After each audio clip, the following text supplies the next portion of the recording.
하나님 말씀 봉독하겠습니다. 민수기 11장 1절에서 9절 말씀입니다.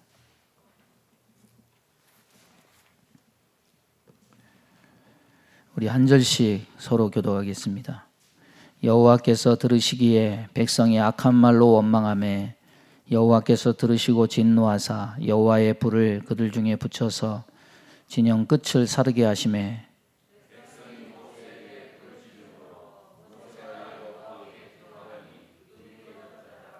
그곳 이름을 다베라라 불렀으니 이는 여호와의 불이 그들 중에 붙은 까닭이었더라.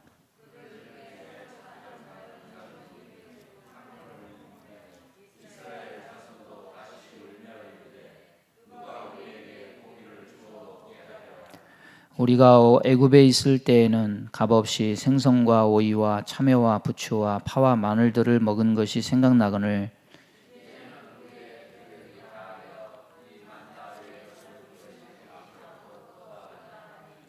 만나는 가시와 같고 모양은 진유와 같은 것이라.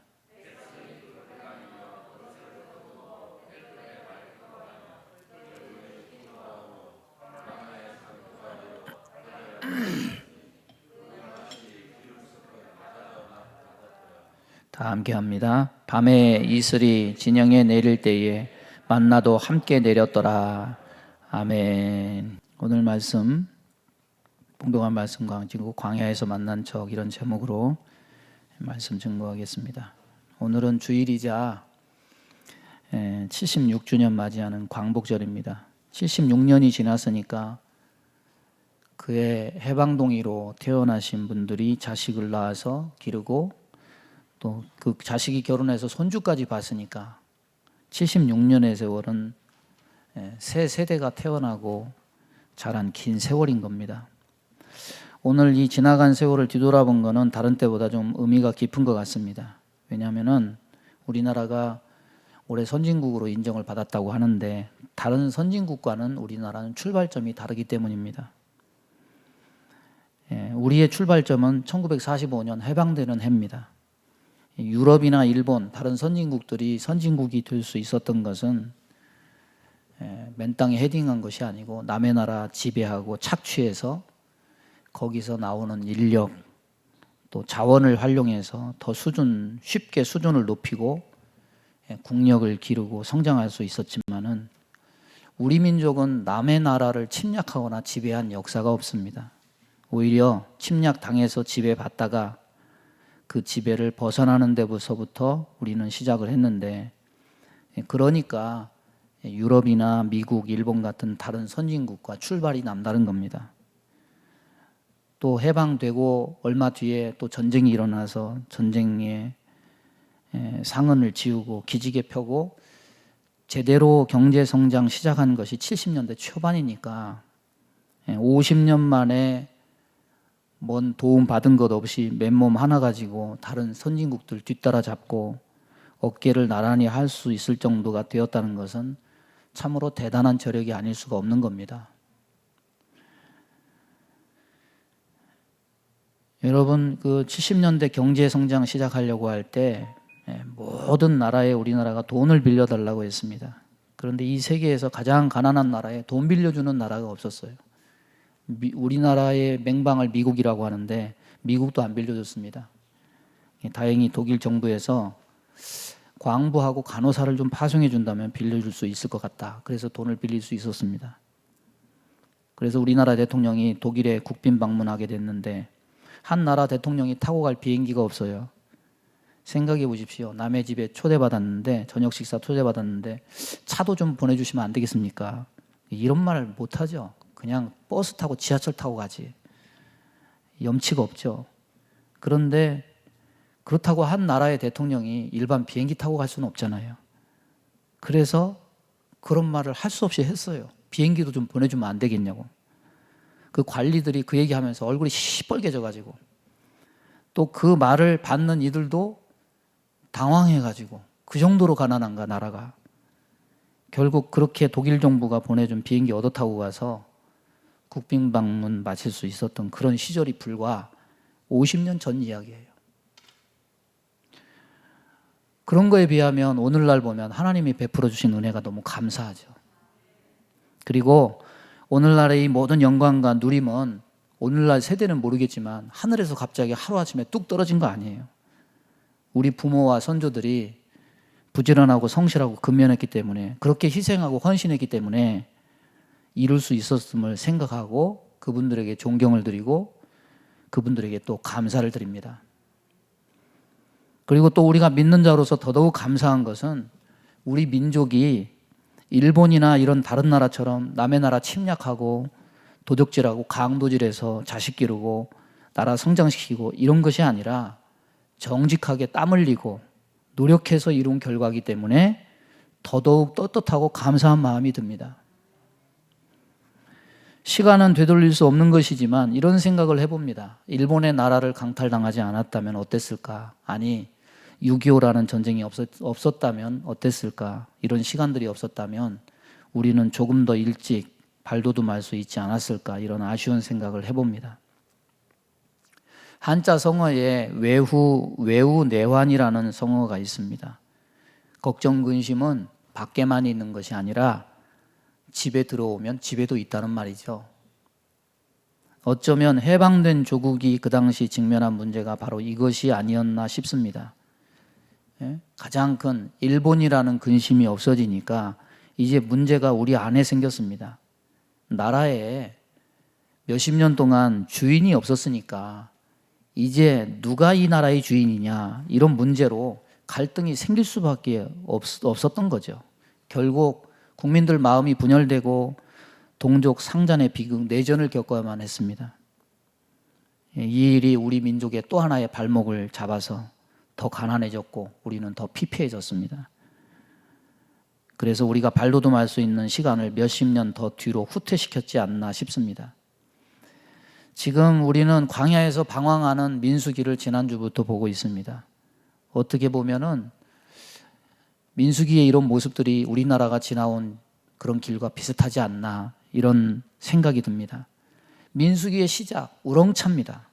애굽의 압제와 지배에서 벗어난 해방의 기쁨, 그리고 시내산에서 하나님의 말씀 듣고 율법 받고 성막을 만들어서 봉헌했습니다. 이제 가나안으로 진군해요. 진군하기 전에 지난 시간에 보았듯이 싸울 만한 자를 계수하라. 군대 조직도 편성했습니다. 이제 과거는 훌훌 털고 앞으로 나가면 돼요. 그런데 광야에서 만난 적, 외부에 있는 적이 아니었습니다. 그들이 광야에서 만난 첫 번째 적은 바로 자기 자신이었어요. 나라가 잘 되려면요, 안팎으로 잘 돼야 돼요. 밖에 정만 해결하면 다 끝나는 줄 알았던 것이 우리 민족의 해방이었습니다. 그러나 우리는 우리끼리 적이 될 수 있다는 사실을 간과하고 방심하다가 해방 5년 만에 내전을 겪었어요. 민수기도 똑같아요. 애굽에서 해방만 되면 만사형통, 이제는 평탄대로일 줄 알았죠. 그런데 복병이 바로 자기 자신이었어요. 오늘날 신앙의 원리도 똑같다고 생각합니다. 밖으로만 잘 되는 것 보고서 박수 칠 일이 아니에요. 더 잘 되려면, 더 형통하려면 우리의 안을 살펴봐야 돼요. 오늘 말씀이 우리가 방심하고 간과하는 것들을 잘 살펴서 하나님이 주신 은혜를 잘 지키고 간수하는 그런 은혜가 있기를 바랍니다. 첫 번째로 볼 것은, 오늘 본문은 이스라엘 백성들이 출애굽한 지 1년이 넘어서 광야 여행 시작하면서 일어난 사건을 기록하고 있는데, 이 사건들이 며칠이 지난 뒤에 일어난 것은 모르겠지만은 시내산에서 율법 받고 성막 만들어서 군대 편성 다 완료하고 가나안으로 진군하는 중에 터진 일입니다. 분명 이스라엘의 위협이 되는 세력은 가나안 진군 중에 만나는 아말렉이나 미디안 같은 유목민족이고, 아니면은 가나안 땅에 가나안 7족속일 겁니다. 이스라엘이 이들을 무찌르고 격파해서 스스로 보호하려고 군대 편성을 했습니다. 그런데 정작 이스라엘 군대가 가나안 땅에 진군하면서 이스라엘 군대를 깨뜨리는 문제는 외부에서 나타난 그런 적군이 아니라 이스라엘 군대 안에서 생겨났다는 거예요. 우린 이것을 통해서 오늘날 살펴야 돼요. 우리의 싸울 대상이 교회 밖에 있느냐? 아니죠. 마귀는 교회를 흔들어요. 세상은요, 마귀가 노는 놀이터예요. 그러면 아직도 깨지 못하는 마귀의 영역은 어디에 있느냐? 하나님의 나라입니다. 우리가 싸울 마귀가 내 마음 밖에 어떤 물리적인 형태로 존재하느냐? 아니라는 거죠. 마귀는 항상 우리의 마음을 살핀다는 거죠. 예수님을 노리는 자들이 어디 있었습니까? 대제사장, 서기관, 바리새인들이 예수님을 항상 죽이려고 했죠. 그러나 예수를 판 자는 어디 있었느냐? 제자들 안에 있었어요. 마지막 심판이 세상에만 일어나느냐? 그렇지 않죠. 성경은 뭐라고 얘기합니까? 교회 안에서부터 시작해라. 마지막 심판도 교회 안에서부터 시작되는 이 사실을 우리는 분명히 기억을 해야 됩니다. 우리의 마음은 영적 싸움터예요. 지금 세상이 전염병으로 이렇게 퍼져서 생존이 어려워지고 삶이 더 치열한 전쟁터가 됐다고 하지만 우리가 또 하나 살펴볼 것은 우리 안에 있는 영적 전쟁, 이것을 우리는 분명히 기억해야 된다는 겁니다. 믿음의 선한 싸움터는 특별한 장소가 아니에요. 내 마음이에요. 그런데 자꾸 사람들은 전쟁터를 세상으로만 생각해요. 그렇지 않아요. 마귀는 눈에 보이는 어떤 것들을 공격하고 그러는 게 아니에요. 저와 여러분의 심령을 공격하는 겁니다. 그래서 대부분 마귀가 손쉽게 공격하는 싸움터는 인간의 마음이라는 겁니다. 적은 내 마음에도 있고 그 싸움터도 내 마음임을 잊지 말고 우리는 이것을 경계하면서 하는 귀한 은혜가 있어야 될 줄로 믿습니다. 그렇다면 이스라엘이 여기서 행한 일이 뭐냐? 두 번째로 보면 오늘 1절 보면 이렇게 말합니다. 여호와께서 들으시기에 백성이 악한 말로 원망했다. 여러분, 생각은요 항상 생각으로만 존재하지 않습니다. 생각은 반드시 생각을 하는 것에서 그치는 것이 아니라 그것을 잉태하고 그것을 출산합니다. 말로 나타납니다. 하나님은 말씀으로 만물을 창조하셨고 예수님은 말씀이 육신이 되어 이 땅에 오셨고 성령님은 말씀을 통해서 우리의 영혼을 구원하시고 말씀을 통해서 예수님의 음성을 우리에게 전해주십니다. 하나님이 사용하시는 것도 말씀이에요. 예수님이 이렇게 말씀하십니다. 내 말이 영이요 생명이니라. 하나님의 말씀은 생명입니다. 능력입니다. 말씀하시면 그대로 됩니다. 그러나 하나님만 그렇게 되는 게 아니에요. 인간이 하나님의 형상을 닮은 존재로 하나님께서 창조하시기 때문에 인간의 말에도 권능과 권세가 있어요. 말 한마디에 영혼이 살기도 하고 죽기도 합니다. 말 한마디에 전쟁이 일어나기도 하고 평화가 오기도 합니다. 개인 간의 갈등, 국가 간의 관계도 말 한마디에 풀어질 수도 있고 더 악화되기도 해요. 가정의 행복도 말로 얻을 수도 있고 자녀들이 잘 되는 길도 부모의 말에 달려있기도 해요. 여러분, 하나님께서 하나님의 그 속성인 말을 왜 사람에게 주셨을까 생각해 보시기 바랍니다. 다른 동물과 하나님이 소통하는 일이 없어요. 하나님은 하나님과 영적인 교통을 하게 하시기 위해서 하나님께서 피조물 가운데 사람에게만 언어를 주셨어요. 사람만 말하고 사람만 하나님과 교통하고 소통합니다. 그래서 우리가 하는 말을 하나님께서 다 들으십니다. 시편 139편 4절 보면은 여호와여 내 혀의 말을 알지 못하시는 것이 하나도 없으시나이다. 하나님은 다 들으십니다. 우리의 심중 깊은 것도 다 헤아리십니다. 그렇기 때문에 우리는 헛된 말이나 거짓된 말 조심해야 돼요. 말은 우리에게 다가오는 온갖 저주와 질병을 물리치기도 해요. 사탄도 말로 이기는 거예요. 하나님이 주신 믿음의 말로 이기는 겁니다. 성경에 나오는 수많은 기적, 믿음의 말을 할 때 내가 능력이 있어서가 아니라 하나님이 믿음의 말을 통해서 역사하셔요. 여러분, 기도를 해보십시오. 기도할 때는 처음에 힘들어요. 왜냐? 눌렸거든요. 세상에서 낙심하고 실망하고 절망하고 어려움이 있고 내 마음의 믿음은 옅어지고 보이는 것은 없고 잡히는 것은 없거든요. 그런데 기도를 깊이 하면 내 마음의 믿음이 달라져요. 없던 믿음이 생겨납니다. 그리고 나서 뭐가 달라지느냐? 생각이 달라지고 말이 달라져요. 성령을 받아서 그 믿음의 말을 확신하고 선포하고 그 믿음의 말을 행동으로 옮길 때 거기에 하나님이 역사하실 때 이적과 기사가 일어납니다. 믿음의 말은 하나님을 기쁘시게 하고 하나님을 일하시게 합니다. 그러나 우리의 말이 믿음에 근거한 말이 아닐 때 어떻게 되느냐? 오늘 본문에 있는 대로 악한 말이 되어서 그것은 하나님을 진노케 하는 말이 됩니다. 믿음이 없는 말은 하나님 앞에 죄가 돼요. 애굽에서 떠난 이스라엘 백성이 원망하고 불평하고 죽고 싶다고 말했을 때 그 사람들은 모두 광야에서 죽었습니다. 오늘 본문에서 뭐라고 말합니까? 1절 끝에 보면은 여호와께서 들으시고 진노하사 여호와의 불을 그들 중에 붙여서 진영 끝을 사르게 하셨다. 왜 진영 끝을 살랐을까요? 여러분, 이들은 악한 말을 하고 원망하고 불평하기만 한 것이 아니에요. 자, 우리는 하나님이 인도하는 저 가나안으로 안 가겠다. 우리는 애굽으로 다시 돌아가겠다. 그래서 뒤처진 거죠.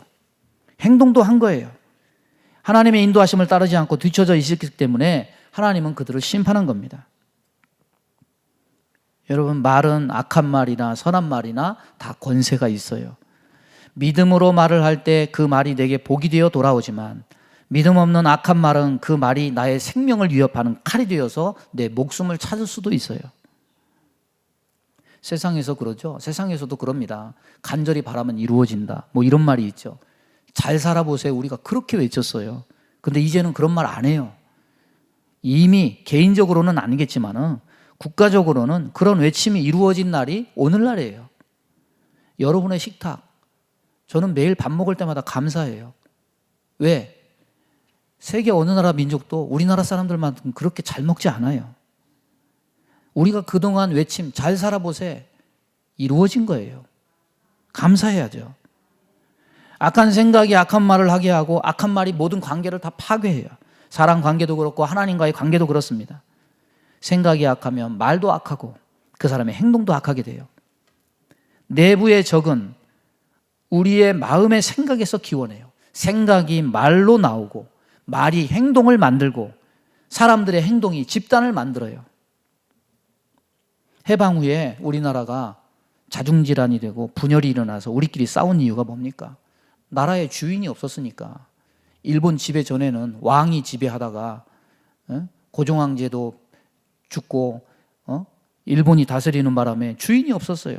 주인 노릇할 사람이 누구냐? 고민할 수밖에 없죠. 공산주의냐 민주주의냐? 미 군정이 지배하냐 아니면 우리가 스스로 주권을 가지느냐, 뭐 이런 생각들이 결국 우리 민족을 사분오열을 하게 하고 싸우게 하고 결국 전쟁까지 치르게 만들었습니다. 이런 걸 보면은 적은 외부에만 있지 않아요.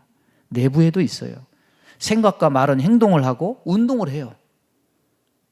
그래서 동의하는 자를 막 규합하면서 자기 행동을 합리화시키고 옳은 것처럼 보이려고 합니다. 우리는 생각해야 돼요. 지금 이 코로나로 이렇게 많이 힘들어하고 있는데 내 생각은 어디에 근원해 있는가? 사람들의 그 생각을 따라서 거기에 편중되어 있는가? 아니면 하나님의 말씀과 그 생명이신 말씀의 기원이 되어 있는가? 우리는 이 어려운 때 이것을 살펴봐야 됩니다. 그러면 세 번째로 악한 말로 원망한 이들의 생각을 점령한 것이 뭐냐는 거죠. 4절에서 6절 보면은 그들 중에 섞여 사는 다른 인종들이 탐욕을 품음에 이스라엘 자손도 다시 울며 이르되 누가 우리에게 고기를 주어 먹게 하랴. 여러분, 지금 이 광야길 인도하시는 분이 누구십니까? 모세입니까? 아니에요. 하나님이셔요. 하나님이 구름 기둥과 불 기둥으로 이들을 인도하고 계셔요. 아마 모세가 저들을 인도했다고 하면 이런 원망과 불평은 일어나지 않았을 수도 있습니다. 왜?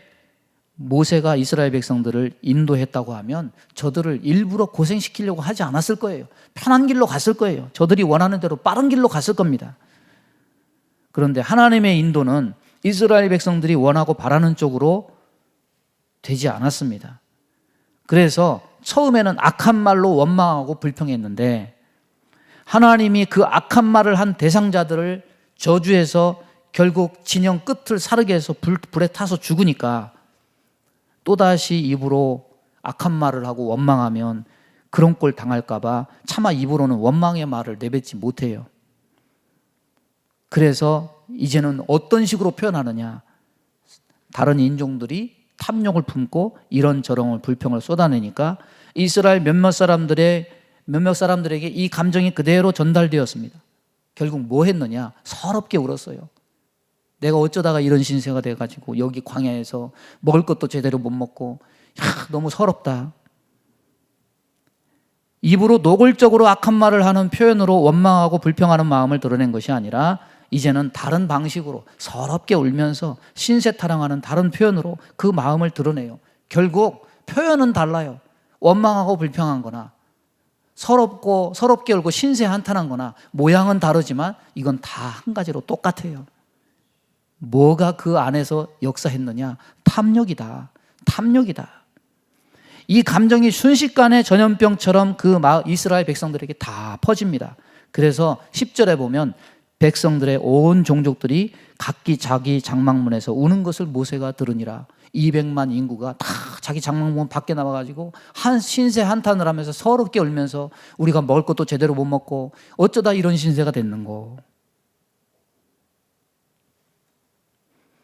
광야 생활에서 먹을 것 제대로 못 먹고 정말 인간적으로 보면 먹는 낙도 없는 그들이 정말 어떻게 보면은 애처롭게 보이기도 하고 동정할 만도 하죠. 그런데 이런 악한 말로 하나님을 향해서 싸움을 걸다가 불에 살라지니까 이제는 작전을 바꿔서 눈물을 흘리고 신세 타령으로 나오는 이스라엘을 하나님이 어떻게 대하셨을까? 야, 니들 좀 안 됐다. 이렇게 하셨을까? 하나님이 불쌍하고 측은하게 보셨을까? 그렇지 않다는 거죠. 10절에 뭐라고 말하냐면 여호와의 진노가 심히 크고 모세도 기뻐하지 아니했다. 여러분, 지금 코로나로 힘드시죠? 어려우시죠? 그러나 여러분, 아무리 어려워도 세상 것 소유하지 못했다고, 먹을 것 제대로 못 먹었다고 신세 타령하면서 서럽게 우는 거 하나님 앞에 절대 통하지 않아요. 하나님이 절대 기뻐하지 않아요. 오히려 여호와의 진노가 심히 컸다고 말씀하고 있어요. 우리가 운다고 하나님 앞에 다 통하는 거 아닙니다. 영혼 구원을 위한 눈물, 교회를 위한 눈물, 회개를 위한 눈물, 이런 눈물은 하나님께서 소중히 여기셔서 당신의 눈물병에 담으십니다. 시편 56편에 그렇게 말합니다. 나의 유리함을 주께서 계수하셨사오니 나의 눈물을 주의 병에 담으소서. 이것이 주의 책에 기록되지 아니하였나이까. 하나님은 우리를 불쌍히 여기십니다. 때로 고통스러워서 살려달라고 몸부림치는 눈물의 기도 하나님께서 들으시고 긍휼히 여기십니다. 소중하게 보십니다. 그런데 하나님을 원망하는 투에 탐욕이 가득 찬 눈으로 그 마음으로 하나님을 향해서 서럽게 우는 것은 그것은 하나님이 귀 보시지 않아요. 여러분, 이 서럽게 울고 그렇게 신세 한탄하는 이 백성들의 속내가 뭡니까? 그 속내의 가장 핵심은 뭐냐면 하나님이 하시는 일이 마음에 안 든다는 거예요. 응? 왜 우리가 여기를 따라 나섰던가? 왜 가나안 땅을 지금 향해서 가는가? 이 모든 일이 얼마나 부질없고 고통스러운 일인가? 거기 애굽에서는 먹을 것도 제대로 먹고 고기도 먹고 우리의 영양을 위해서 각종 재료가 담긴 그런 양념을 해서 이렇게 먹었는데 왜 하나님이 먹을 것도 제대로 못 먹는 이 고통스러운 길로 우리를 인도하시는 건가? 아니, 더 좋은 길 놔두고 더 짧은 길 놔두고 왜 이렇게 우리를 고통스럽게 하시지? 이 하나님 믿어서 손해보는 거 아닌가? 예수 안 믿는 사람들은 저렇게 떵떵거리고 살고 그런데 나는 기도해도 들어주지도 않고 정말 너무너무 서럽다. 하나님이 이러고도 나의 하나님입니까? 이런 원망하는 속내가 그 안에 담긴 거예요. 그러나 이들이 원망하든 서럽게 울든 불평하든 이 모든 것은 하나로 합쳐져요. 이게 무엇 때문이냐? 성경은 밝히고 있어요. 따라서 보겠습니다. 탐욕 때문이다. 그 탐욕이 다른 방식으로 나타날 뿐이에요. 옛날처럼 살지 못하는 것에 대한 원망입니다. 전에 살던 그 세상, 이제는 홍해가 갈라져서 이제는 가지 못하는 홍해 저편의 삶, 애굽에서 살던 삶, 본전 생각이 나는 거예요. 여러분, 그때는 어떤 삶입니까? 하나님이 없던 시절이에요. 그런데 하나님이 없이 그렇게 마음껏 자기 욕심과 정욕대로 살던 그 시절이 그립다, 이 말이죠. 뭐 가나안이니 구원이니 영생이니 하나님이 주신 땅이니 이런 것 별로 관심 없어요. 그것보다는 당장 이들에게 만족스럽고 행복한 것은 뭐냐면 지금 내 몸이 편하고 지금 먹을 거 잘 먹고 지금 내가 얼마나 행복하고 잘 살 수 있는가, 여기에만 다 초점이 맞춰져 있어요. 그래서 만나 대신에 고기를 주는 애굽으로 돌아가고 싶다, 세상으로 돌아가고 싶다, 이거죠.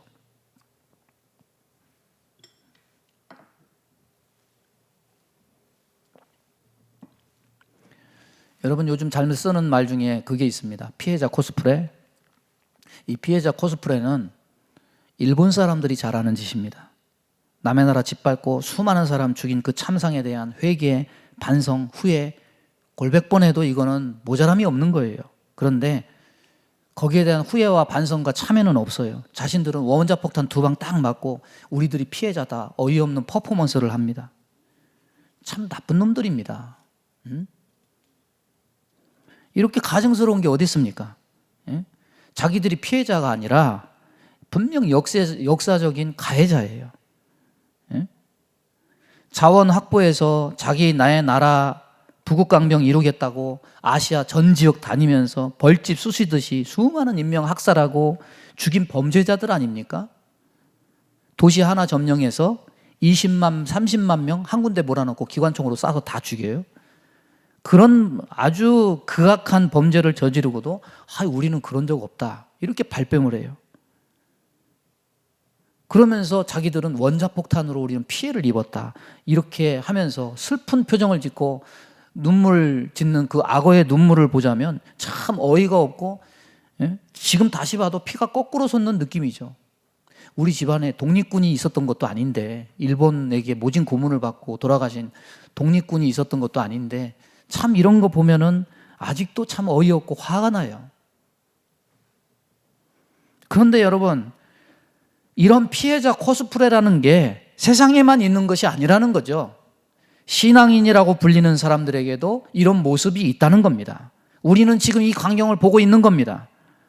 애굽에서 압제받는 저들을 구원해 냈더니 광야에서 먹고 싶은 것 마음대로 못 먹는다고 눈물 흘리며 대성통곡하는 이 광경이 바로 이와 같다는 거예요.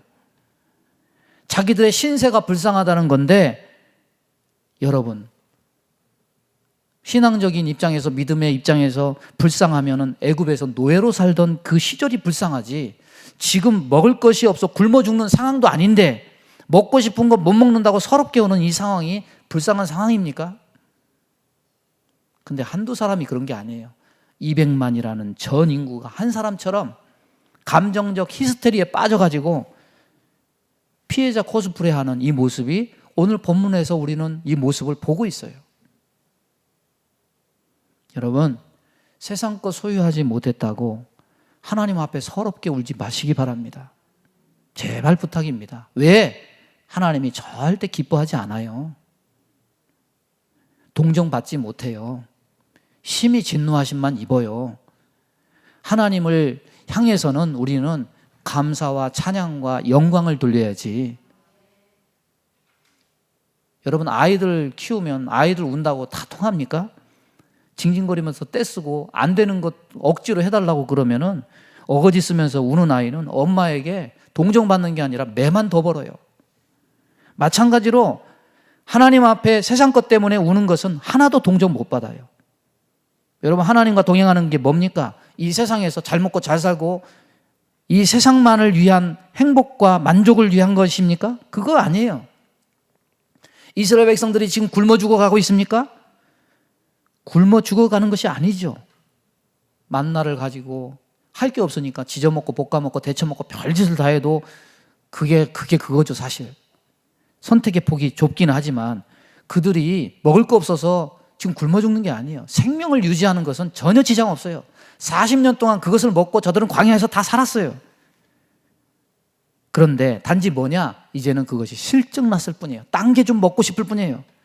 이것 말고 좀 더 나를 즐겁게 하고 나를 만족하게 할 것을 달라는 거죠. 사실 그렇긴 그렇죠. 우리의 입맛이 참 여간 간사합니까? 반찬도 하루 이틀 주면 엄마 딴 거 없어 이러는데 그건 어린이나 아이나 다 똑같죠. 이게 인간의 모습이죠. 그러나 그 짓을 하나님 앞에 하면 안 돼요. 지금 내가 하나님의 은혜로 살고 있다는 것 자체가 감사고 은혜죠. 그런데 그거 말하지 않고 이것 없으니까 내가 만족하지 못한다, 불평한다, 서럽다, 이건 아니라는 거예요.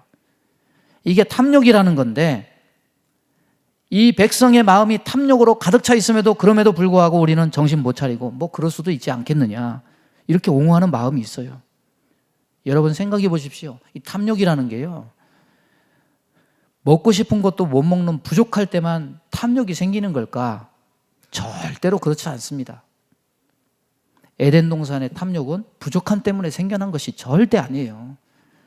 에덴 동산은 완벽했고 풍족했고 충만했고 넘쳐났고 절대로 부족한 것이 아니었습니다. 그럼에도 불구하고 탐욕이 생긴 것을 보면 탐욕이란 습성은 하나님이 내리신 것이 아니에요. 마귀가 주는 거죠. 그 중심은 뭐냐? 하나님이 주신 것에 대해서 감사하고 만족하고 기뻐하는 게 중심이 아니에요. 탐욕의 중심은 뭐냐? 하나님이 주신 거 내팽개치고 불만족스럽게 생각하고 부족하게 생각하는 아주 삐뚤어진 육에서 나오는 하나님을 향한 반골적인 습성이라는 거예요. 여러분, 탐욕에 빠지면요, 다 하나님 등집니다. 탐욕에 빠지면 반드시 원망합니다. 탐욕에 빠지면 피해자 코스프레예요. 하나님은 가해자고 나는 피해자가 돼요. 에덴에서 사탄이 활용한 카드가 뭐냐? 탐욕입니다. 광야에서 만난 첫 적이 뭐냐? 탐욕입니다. 예수님을 향한 시험이 뭡니까? 돌로 떡을 만들어라.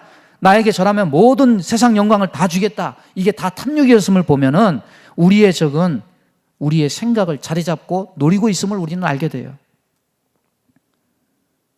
여러분, 신앙적 피해자 코스프레에 빠지면요, 감사가 사라져요. 기쁨이 사라져요. 은혜 이런 게 없어요. 오히려 왜 하나님은 나를 이렇게 힘들게 하실까? 왜 하나님을 이렇게 나를 아프게 하지? 하나님이 언제나 가해자예요. 남들은 다 즐겁고 편하게 사는데 예수 믿어서 내가 예수 믿어 콧게 가지고 이런 삶을 사는 것 같아. 자기 인생을 서럽게 보고 슬프게 보는 이런 증후군에 빠져 살아요. 여러분 그렇습니까?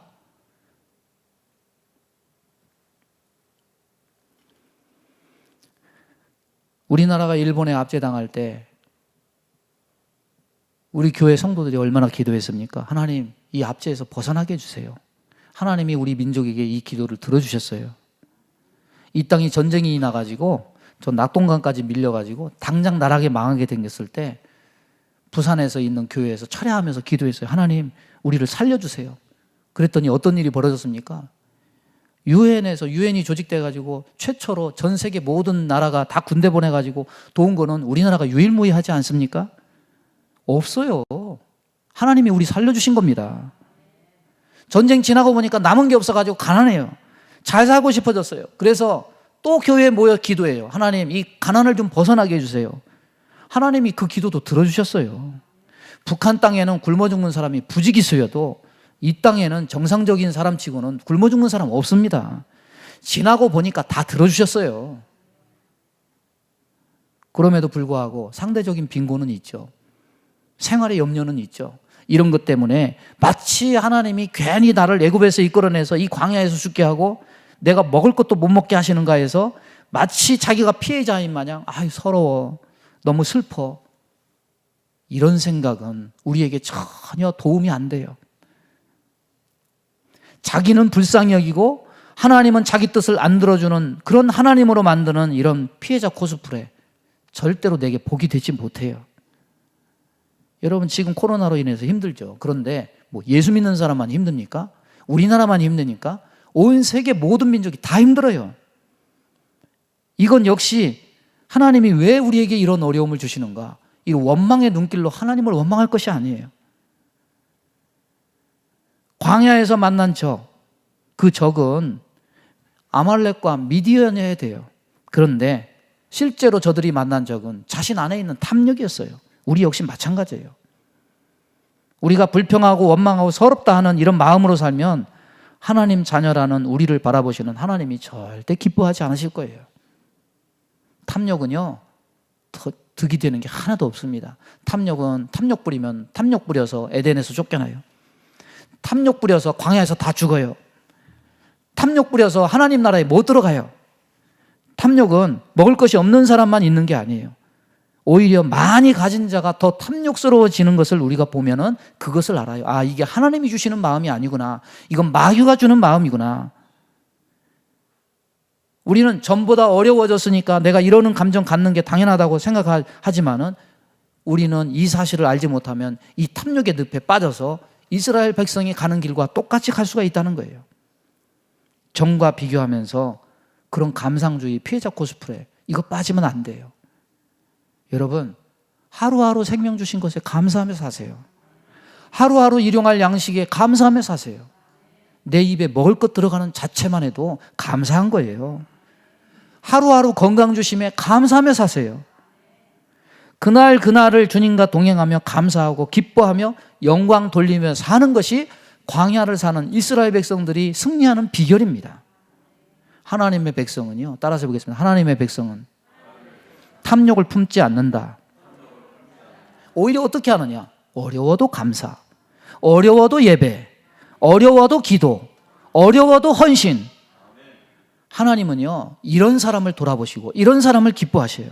그 사람에게 은혜를 베푸십니다. 배수진 딱 치고 당신 때문에 내가 이 고생을 해. 응? 땅을 치고 서럽게 울면서 내가 왜 이 신세가 됐어. 이 모습의 본래 모습은 은혜가 아니에요. 탐욕에 지배당한 그 모습이에요. 이런 사람이 하나도 없기를 바랍니다. 말씀을 정리합니다. 신앙인의 두 가지 모습이 있습니다. 한 사람은 어떤 사람이냐? 하나님과 함께 하나님을 따라가는 사람이에요. 한 사람은 어떤 사람이냐? 하나님과 함께 하긴 해요. 그런데 하나님 보고 따라오세요, 이런 사람이에요. 이런 사람은 내가 가고 싶은 곳, 내가 먹고 싶은 것에 대해서 빨리 대책을 마련하세요. 하나님은 그것이 얼마나 부질없고 헛된 욕심에 불과한지 아셨기 때문에 자신들을 그렇게 먹을 것도 못 먹는 광야에 처박아둔 하나님이 인도하는 가나안에 가지 않겠다고 진 끝에 처져 있는 그들을 불살라 버리셨어요. 이것은 뭘 의미합니까? 저들의 감정, 저들의 말, 저들의 행위. 하나님은 그런 발상과 감정이나 말과 행위에 절대 하나님은 거부하신다는 것을 우리에게 알려주시는 거예요. 여러분, 하나님께서 이스라엘 구원하시고 시내산에서 그들을 1년 동안 훈련시킨 거는요, 세상과 애국과 다른 사고방식을 가지는 백성이 되길 원하셔서 그렇게 한 것입니다. 그러나 그런 사고방식으로는, 저렇게 탐욕에 사로잡힌 사고방식으로는 가나안 땅에 들어갈 자격이 없다는 거예요. 어떤 사람이 가나안 땅에 들어가느냐? 하나님의 은혜만으로 만족하며 사는 사람, 하나님이 주신 만나로도 살 수 있는 사람, 이 생각을 하고 따라가는 사람, 이 사람만 하나님 나라에 들어갈 자격이 있다는 것을 나타내는 거예요. 광야길에서 만나는 저 어디 있습니까? 밖에 있습니까? 내 안에 있어요. 내 마음에 있는 탐욕이라는 놈이 가나안 땅에 들어가지 못하게 하고 광야길에서 불살라 죽게 만드는 유혹자가 돼요. 이 어려운 때 이 모습 본받지 말고 언제나 감사하고 언제나 영광 돌리고 언제나 주님을 따라가고 언제나 주님을 기뻐하면서 그렇게 승리자로 살아가는 저와 여러분 되기를 주님의 이름으로 축원합니다. 우리 다 함께 주여 한 번 부르고 통성으로 기도합니다. 주여, 하나님 아버지, 오늘도 주의 말씀 주시니 감사합니다. 하나님, 어렵다고 어려움 때문에 하나님을 가해자로 말하고 자신이 하나님께 피해를 본 것처럼 말하는 우리의 이런 악한 생각들을 주님 다 제거시켜 주시고 언제 어디서나 감사와 찬송과 영광을 돌리며 하나님이 주신 것에 만족하며 감사하는 삶을 살아갈 수 있도록 인도해 주옵소서. 예수님의 이름으로 기도하옵나이다. 아멘. 믿음의 손을 가슴에 얹습니다. 몸이 아픈 곳에 손을 얹습니다. 하나님 아버지, 오늘도 우리는 광야길을 갑니다. 그러나 이스라엘 백성처럼 하나님 믿음에 부합하지 아니하고 탐욕을 품어 광야에서 죽어간 이 백성들처럼 이런 마음으로 살지 않도록 우리를 다스려 주옵소서. 언제나 감사하길 원합니다. 언제나 찬송하길 원합니다. 언제나 하나님의 은혜를 구하는 자들 되기 원합니다. 세상의 어떤 것들이 나를 부럽게 만들라 할지라도 그것에 좌우되지 아니하고 어떤 어려운 형편이 나를 낙심하게 한다 할지라도 그것을 통해서 좌절하고 낙심하고 절망하고 원망하지 아니하고 언제나 나와 함께 하시는 그 하나님을 신뢰하며 감사하며 영광 돌리며 찬송하며 사는 귀한 백성 다 되게 인도해 주옵소서. 우리 마음 가운데 원망, 불평, 시기, 질투, 미움, 다툼, 이간질하며 불순종, 불신앙케 하며 불안, 초조, 염려, 근심, 두려움을 주는 모든 어둠은 다 떠나 갈지어다. 성령님 우리 마음을 청소하여 주옵시고 믿는 믿음으로 하나님 은혜로 가득 채워 주옵소서. 몸이 아픈 곳에 손을 얹고 기도합니다. 손을 얹은 곳마다 보혈로 씻어주시고 성령의 불로 태워 주옵소서. 예수 이름으로 명하노니 모든 병만은 다 떠나 갈지어다. 아버지여, 병상에 있는 주의 환우들 기억하시고 또 다음 주에 수술 일정을 앞두고 있는 환우들 하나님께서 성도들 지켜주시고 보호하여 주옵소서. 어려운 속에서 감사하며 찬송하며 주님을 의지할 때 하나님께서 이적과 기사를 베푸사 저들의 병에서 저들을 구원하시고 하나님께서 일으켜 주실 것을 믿습니다. 하나님 감사합니다. 예수님의 이름으로 기도하옵나이다. 아멘.